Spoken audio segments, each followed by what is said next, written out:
Properties of oxides में जो structure है, सोडियम, मैग्नीशियम और एल्यूमिनियम ऑक्साइड का जॉइंट मेटालिक स्ट्रक्चर होता है। जॉइंट मीन बिग स्ट्रक्चर होता है, ठीक है। और ये स्ट्रक्चर वैसा ही होता है जैसे सोडियम क्लोराइड का होता है। इसके अलावा SiO2 का भी जॉइंट स्ट्रक्चर है, लेकिन ये कोवलेंट स्ट्रक्चर है।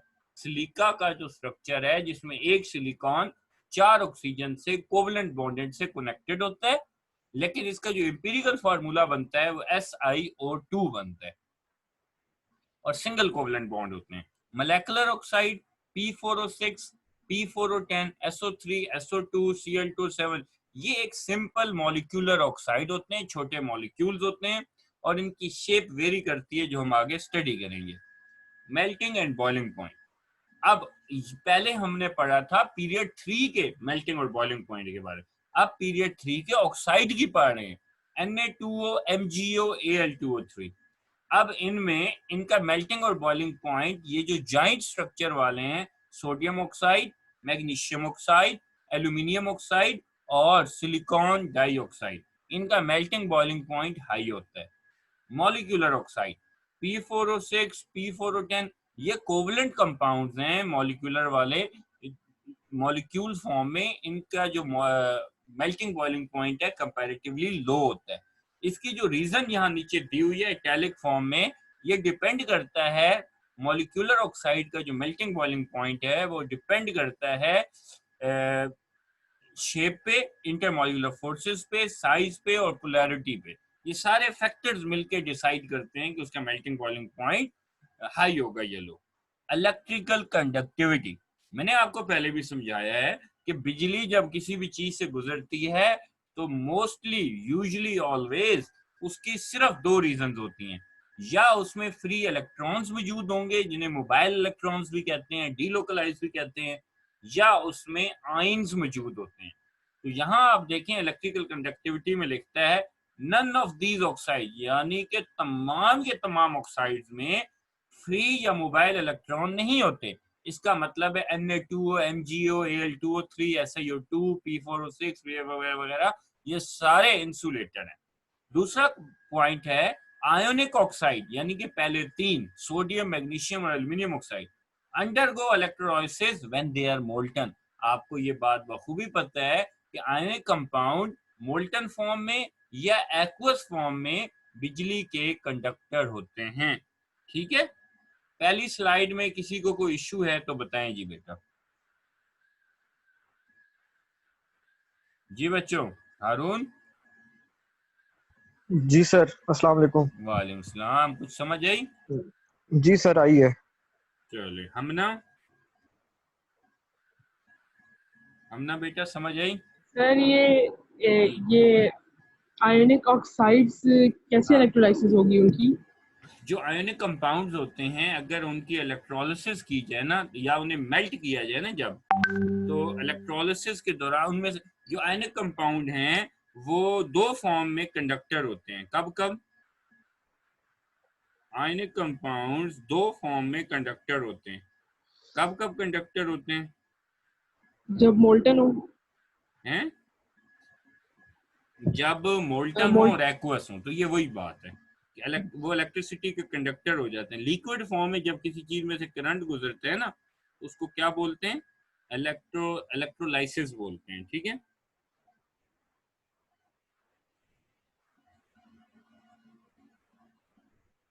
ठीक है,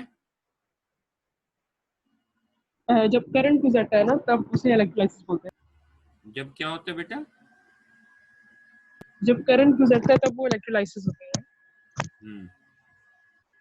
जब, मुझे आवाज नहीं आई, क्या हुआ बच्चे?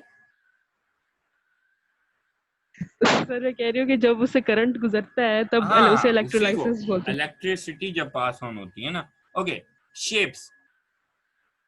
अब जो इसको डिटेल में स्टडी करते हैं तो मेटालिक ऑक्साइड में सोडियम, मैग्नीशियम और एल्यूमिनियम ऑक्साइड की जॉइंट स्ट्रक्चर है और वैसा ही स्ट्रक्चर है जैसे सोडियम क्लोराइड का होता है, ठीक है।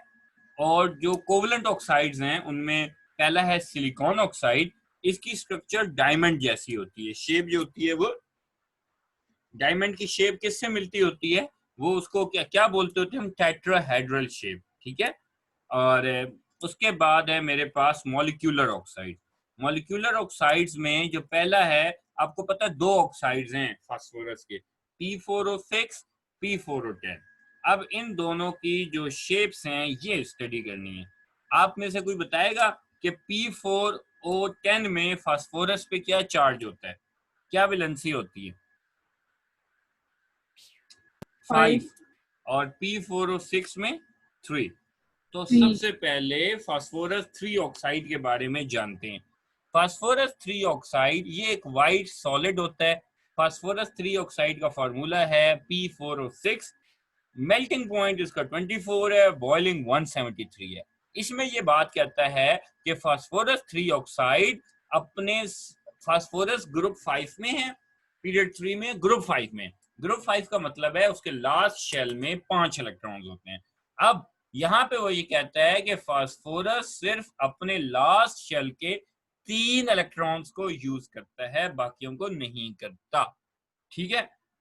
और इसकी वी शेप बनती है, ठीक है। ओके, ये इसकी शेप नीचे बनी हुई है, इसको बोले लेफ्ट साइड पे नीचे बनी हुई है कि ये जो 3 रेड कलर के एटम्स हैं ये ऑक्सीजन के हैं, और जो ऑरेंजिश टाइप या ये ब्राउनिश टाइप जो भी बड़ा सर्कल है ये फास्फोरस का है। ये नीचे डायग्राम बनी हुई है और इसको ड्रॉ करना भी आना चाहिए, ये आती है एग्जाम में, ठीक है। अच्छा जी, दूसरा है ये फास्फोरस 5 ऑक्साइड।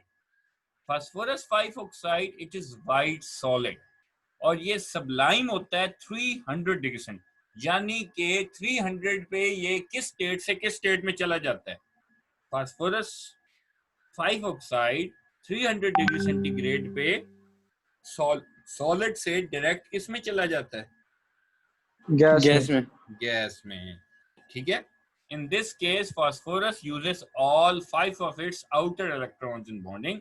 कि फास्फोरस अपने आखिरी शेल के 5 इलेक्ट्रॉन्स को यूज करता है बॉन्डिंग में।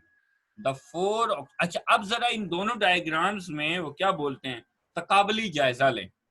ये जो पहली डायग्राम जो लेफ्ट साइड वाली थी छोटी सी, और दूसरी, इस दोनों एक फास्फोरस 3 ऑक्साइड की है, एक फास्फोरस 5 ऑक्साइड की है।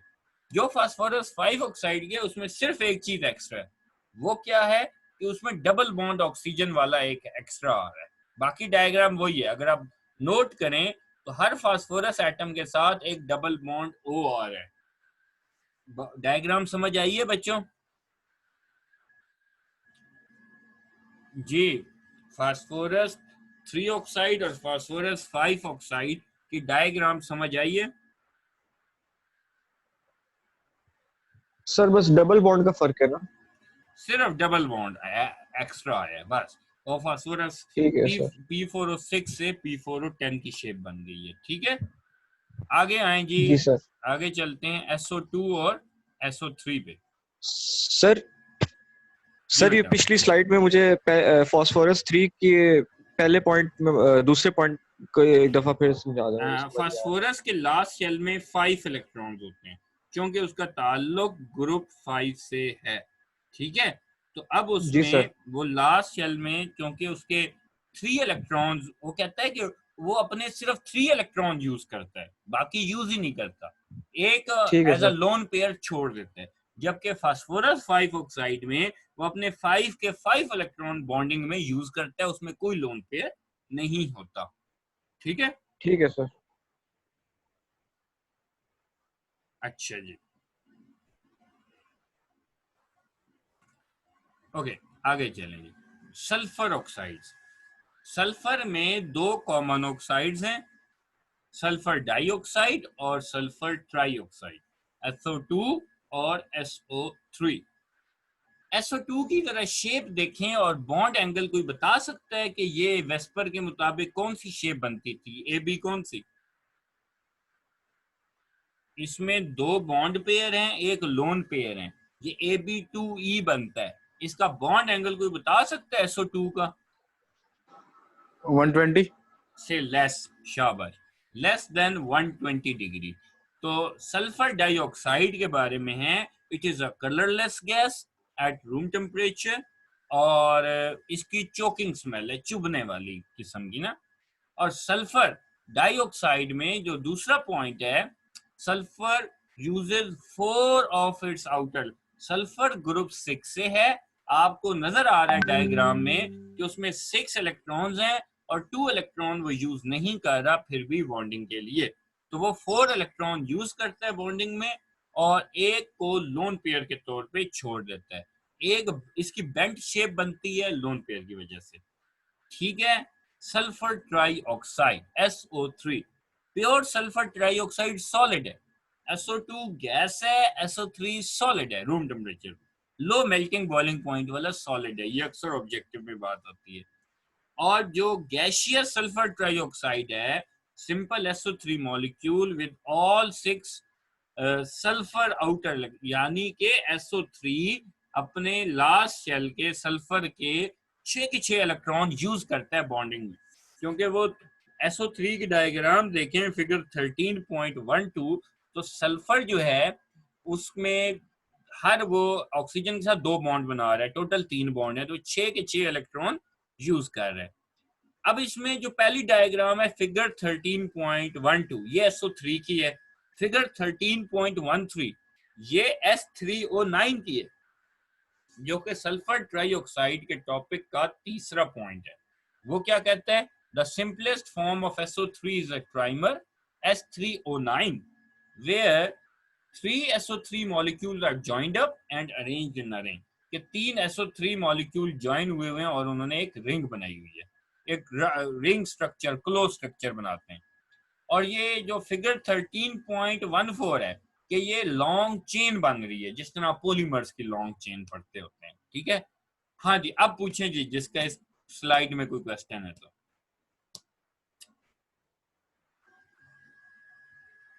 जी खुबाब, इसमें कोई क्वेश्चन है तो बताएं बेटा। खिजर आप बताओ बच्चे। सर जी बच्चे। जी तला। सर ये लॉन्ग चेन S3O9 की है सर, हाँ ये एक्चुअली 13.14 वाली। होती है नहीं S3O9 की तो लॉन्ग चेन नहीं हो सकती ना, लॉन्ग चेन तो SO3 की होगी।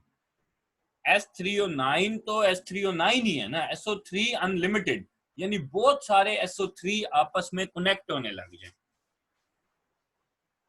बहुत सारे SO3 आपस में कनेक्ट होने लग जाएं, तो वो है SO3 की लॉन्ग चेन। S3O9 तो एक सही है। मॉलिक्यूल है ना जिसमें फिक्स सल्फर और फिक्स ऑक्सीजन है। SO3 की लॉन्ग चेन का नहीं पता उसमें कितने फिर और एटम्स आ जाएंगे और सल्फर ऑक्सीजन के ना, सही ठीक है है जी बच्चे। हाँ जी, और किसी का चलें जी। SO3 इसकी शेप कैसी होगी SO3 की, फिगर 13.12। ट्रायंगुलर। बिल्कुल सही है। बॉन्ड सर एंगल बेंट नहीं हुए, बेंट तो SO2 होगी, फिगर 13.11। SO3 अच्छा जो है ठीक वो है सर। ट्राइएंगल है और इसका बॉन्ड एंगल मरियम कितना होगा बेटा?